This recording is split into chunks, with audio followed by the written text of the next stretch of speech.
Alright, so we're looking at lesson 17. Lesson 17 is going to be about problem solving with inequalities. This is going to be very similar to setting up equations, only now we're having to select a different symbol, like a greater than, a less than, greater than or equal to, less than or equal to, or possibly an equal to, depending on the context of the problem. So it says that you've learned how to solve two-step equations, and now we want to take a look at this problem. As we read through the problem, it says Mr. Thomas brings $100 to a fundraiser.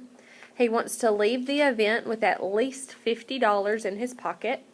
Guests at the fundraiser buy raffle tickets for several different prizes, and each raffle ticket costs $2.50. We want to know how many raffle tickets can Mr. Thomas buy and still leave with at least $50 in his pocket.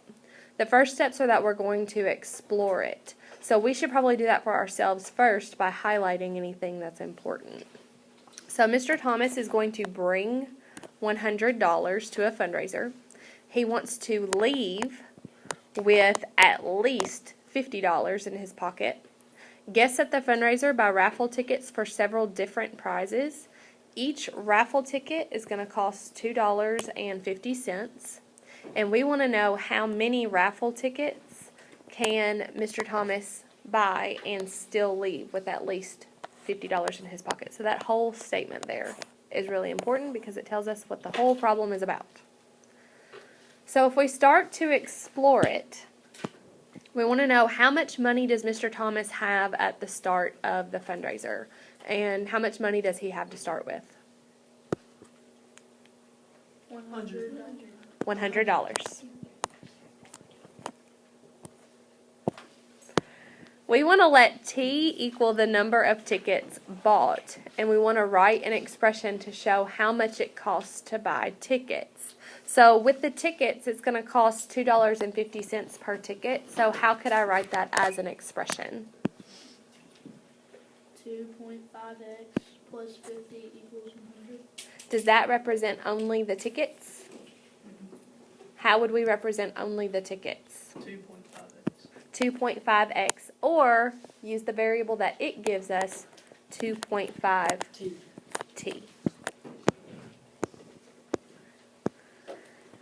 Now we want to use the expression above to write a different expression that shows how much money Mr. Thomas would have left after buying T tickets.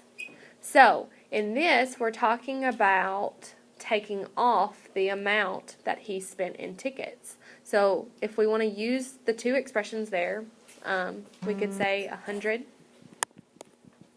minus the amount we spent in tickets. Now we want to suppose that Mr. Thomas buys 25 tickets. So we're starting to do a guess and check process here to work through the problem. So if we want to suppose that Mr. Thomas buys 25 tickets, how much money would he have left? We would fill in the 25 for the amount of tickets.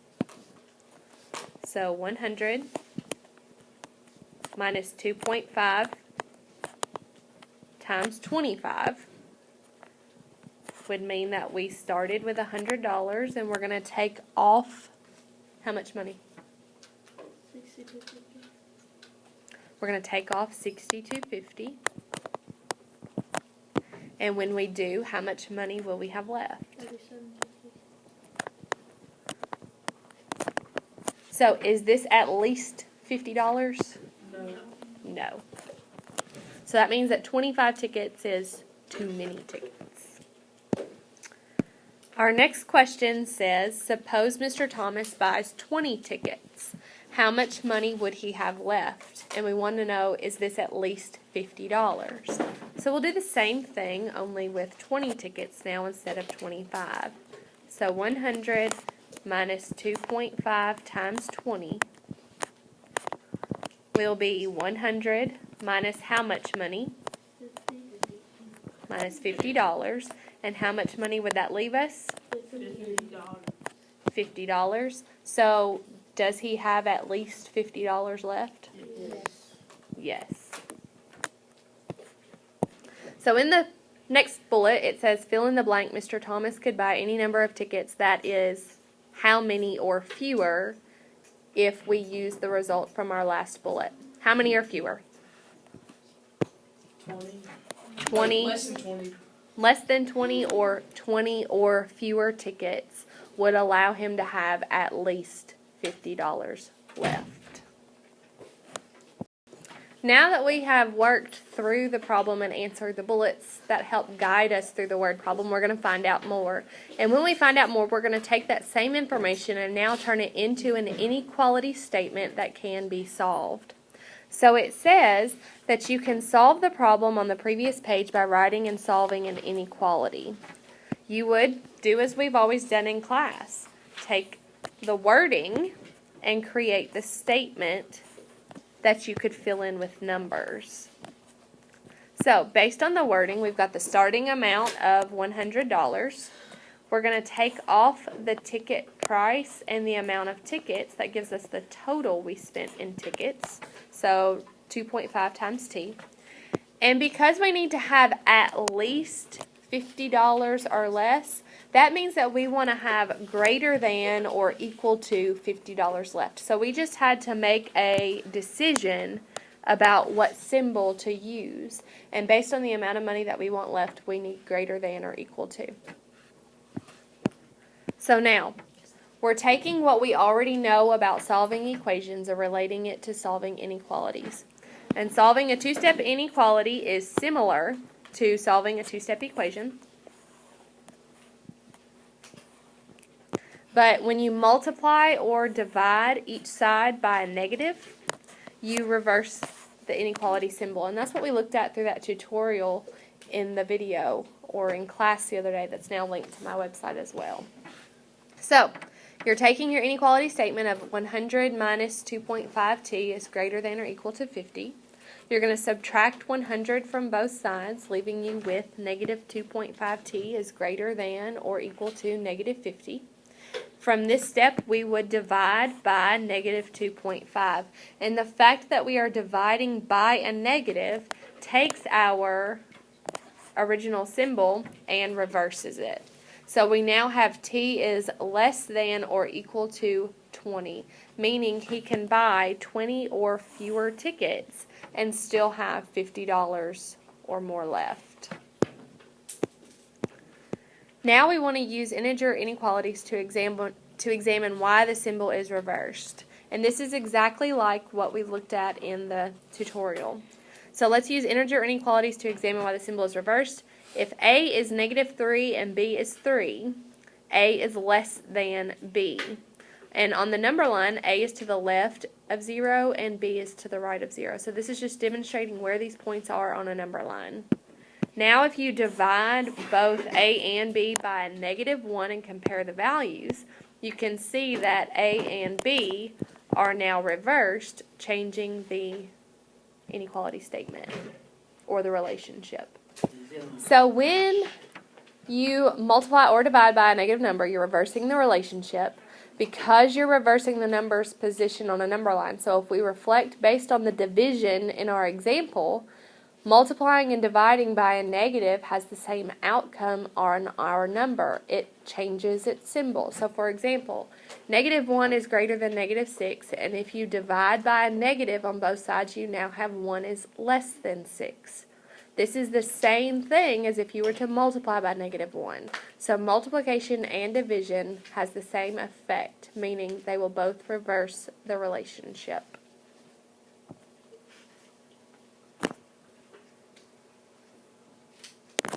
In part 2, we want to model the instructions. So we have a new problem to look at. We're going to read the problem below, then explore different ways to solve a two-step inequality. And we know when we have a word problem, we should read it first, and then circle, highlight, or underline anything important. So Chang has $60 at most to spend on socks and sneakers. He finds a pair of sneakers that he likes for $36. If socks are $3 per pair, how many pairs could Chang buy? So when looking at this, we know it's important that we have $60 at most to spend. And this is on socks and sneakers. He finds a pair of sneakers that he likes for $36, and socks are $3 per pair. We want to know how many pairs could he buy. So you can model it through the use of an inequality statement. You're going to take the price of sneakers and socks combined. That must be $60 or less. So if you take that and create your statement, you've got the price of your sneakers plus $3 per pair of socks. It must be less than or equal to what Chang has, because he can only spend at most $60. So if it can be less than or equal to, we would use a less than or equal to symbol. Now fill in your numbers. Chang has $60. It's $3 per pair of socks and $36 for the sneakers. At this point, we have an inequality statement that can be solved. Start by subtracting 36 from both sides, meaning that we have at most $24 to spend on socks. You'll divide by 3. The 3 that you are dividing by is positive, so your symbol will stay the same, meaning that he can buy 8 or less pairs of socks to not go over the amount that he has. As we continue to model the problem from the inequality statement to now a graph, we know that when we graph an inequality statement, our graph should represent what our solution is. In this case, our solution means that P, or the pairs of socks, could be less than or equal to 8. But you have to keep in mind the context of the problem, because in this situation, fractions do not satisfy the solution. Or in other words, the solution set only includes whole numbers. You can't buy a fraction of a pair of socks or a negative pair of socks. So, if you can buy less than or equal to 8 pairs of socks, you could buy 8 pairs of socks. You could buy 7 pairs of socks. You could buy 6 pairs of socks. You could buy 5 pairs of socks. 4 pair, 3 pair, 2 pair, 1 pair, or even no pairs of socks. But you cannot buy a negative pair or a fraction of a pair. So in this case, our graph would include dots on the numbers that satisfy the problem. If we make some connections about the inequality statement, we want to know, what does the inequality statement in the model mean? This means that the amount of money that can be spent for socks and shoes has to be no more than $60.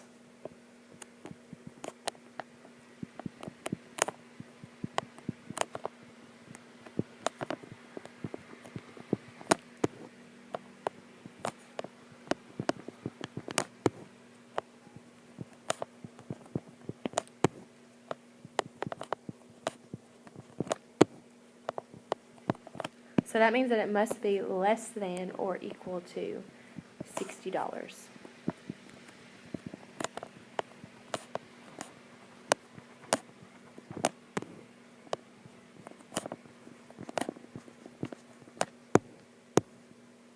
If we want to list the steps for solving this two-step inequality using the terms constant and coefficient, we have to remember that a constant is the number in front of the variable that's being multiplied. And the constant is the number by itself that's being added or subtraction. The coefficient is the number in front of the variable that is being attached through multiplication. So first we would subtract the constant, which is 36, and then we would divide the coefficient, which is a positive 3. We now want to explain why the numbers between each whole number are not a part of the solution set. So the numbers between whole numbers are fractions, and they are not a part of the solution set because you can't buy a fraction of socks. You can't buy a third of a pair of socks. You can't buy a half of a pair of socks. You can only buy whole numbers of socks. 1 pair, 2 pairs, 3 pairs, 4 pairs. So you can't buy a fraction of a pair of socks.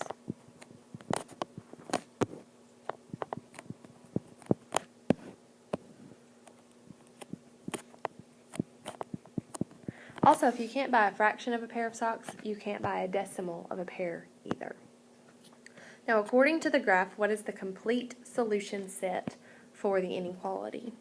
You could buy 8 pairs, 7 pairs, 6 pairs, 5, 4, 3, 2, 1, or even no pair of socks. And typically when we write a solution set, we write that in braces. And if we want to know why -1 and -2 are not in the solution set, it's for the same purpose as to why you can't buy a fraction of a pair of socks. You can't buy a negative pair of socks. Or you can't buy a negative amount of socks.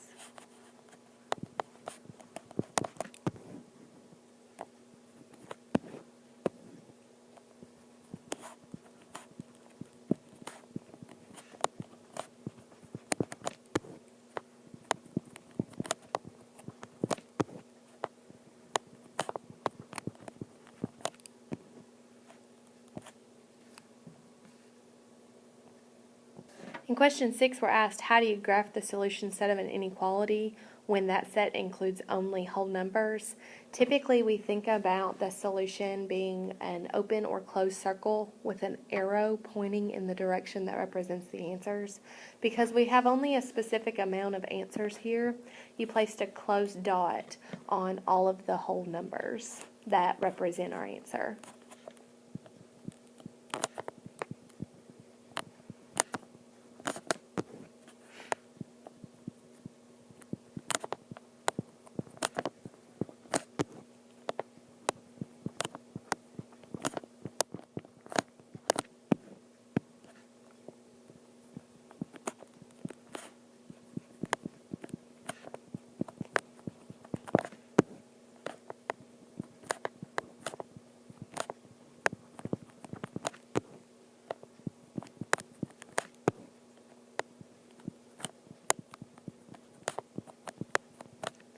This will conclude part 1 of our lesson 17. We will continue with number 7 and another example in part 2.